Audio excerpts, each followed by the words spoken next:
Congolaises, Congolais, chers compatriotes, nous sommes à la fin de l'année et il est temps de faire le bilan de ce qu'a été 2021 sur le plan national et international. Vous savez comme moi que M. Denis Sassou Nguesso vient d'effectuer une année supplémentaire au pouvoir. Mais la situation du Congo n'a fait que se détériorer. Nous sommes nombreux.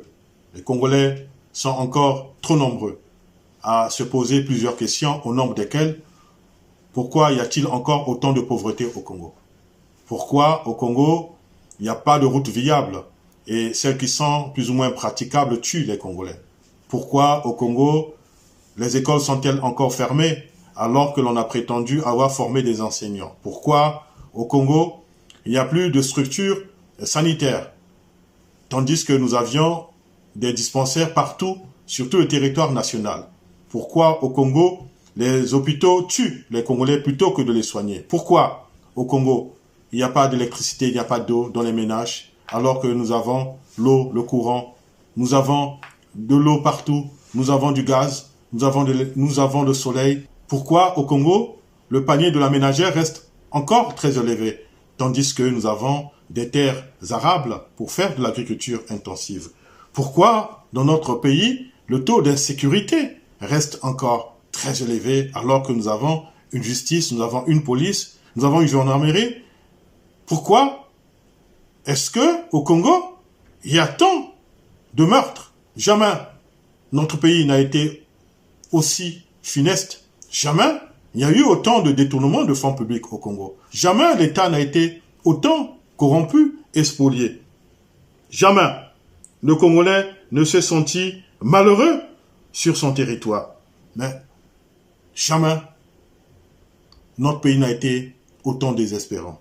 À la vérité, M. Denis Sassou Nguesso et ses vacances entrepousses ont échoué à rendre le Congo prospère en 40 ans de règne sans partage.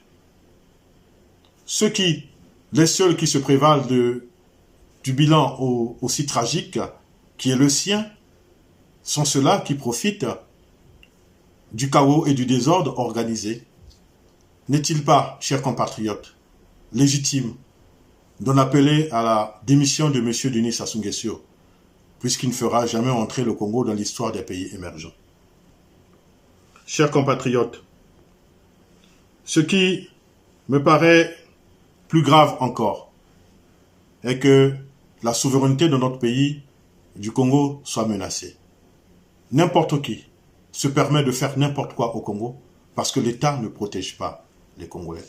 De nombreux travailleurs congolais sont en esclavage, sont réduits en esclavage par des employeurs étrangers dans notre propre pays et c'est inadmissible. Cette situation doit changer. Si nous ne prenons garde, si nous ne faisons rien, elle risquerait de se généraliser et de s'aggraver très vite. Nous devons y mettre un terme et prendre des mesures appropriées pour endiguer ce phénomène afin de rendre le Congo aux Congolais. C'est de la responsabilité de tout citoyen. Et j'en appelle à la responsabilité citoyenne. Puisque l'État est impuissant face à ce phénomène, alors nous devons prendre nos responsabilités. Chers compatriotes, ce qui me paraît encore plus grave est que le gouvernement congolais s'emploie à aliéner, à confisquer les droits et libertés des Congolais. Il empêche la construction d'une vraie opposition au Congo. Les hommes et les femmes qui veulent s'engager en politique craignent pour leur vie et peut-être même pour la vie de leurs proches.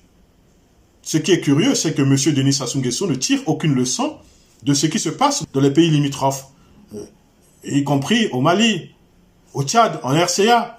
Les peuples, partout dans le monde, opprimés, ne peuvent plus, n'acceptent plus de supporter les dérives des pouvoirs dictatoriaux. Je voudrais ici saluer la bravoure et le courage de mes collègues, de nos compatriotes de l'opposition, ces hommes et ces femmes braves qui font preuve d'abnégation. À cela, je voudrais dire toute mon admiration et témoigner toute ma solidarité. Par ailleurs, j'invite tous les démocrates à constater avec moi que la dictature est un aveu d'échec. C'est une défaite de la pensée. C'est un aveu d'échec devant la légitimité que confère l'onction des urnes et la bénédiction du suffrage universel. C'est un drame que d'être mal élu. C'est un déchirement intérieur. C'est sans doute ce qui rend l'esprit hagard le jour et hanté la nuit aux dictateurs congolais. Mais j'inviterai aussi tous les démocrates à se dresser, à s'organiser pour ne pas accepter que les droits et les libertés des citoyens ne soient perpétuellement blasphémés. Partout où la démocratie est menacée, les démocrates ne doivent pas l'accepter. Chers compatriotes, notre pays, le Congo, doit par ailleurs s'affranchir des puissances impérialistes. Plutôt que de déstabiliser l'Afrique et le Congo, en maintenant des pouvoirs dictatoriaux, l'Europe et la France en particulier devraient se mettre du côté des peuples épris de liberté pour endiguer ce fléau de l'immigration massive. Si elle ne change pas son fusil d'épaule, si elle ne se mettait pas du côté des peuples, l'Europe et la France risquent de manquer d'avenir. Je voudrais nous engager tous au changement de mentalité. Le développement, c'est d'abord et c'est avant tout un état d'esprit, un savoir-être. Il nous est possible de doter notre pays d'infrastructures pouvant provoquer un développement tout azimut. Nous pouvons ensemble créer les conditions du retour de l'investissement étranger au Congo. Pour cela, il nous faut des femmes et des hommes valables, des hommes intègres sur lesquels notre République, notre Congo, peut fonder ses espoirs. Nec plus ultra, nous devons dialoguer. Il n'y a pas d'issue possible aux problèmes congolais que le dialogue. Dans notre propre gouverne, nous devons nous parler et nous pardonner.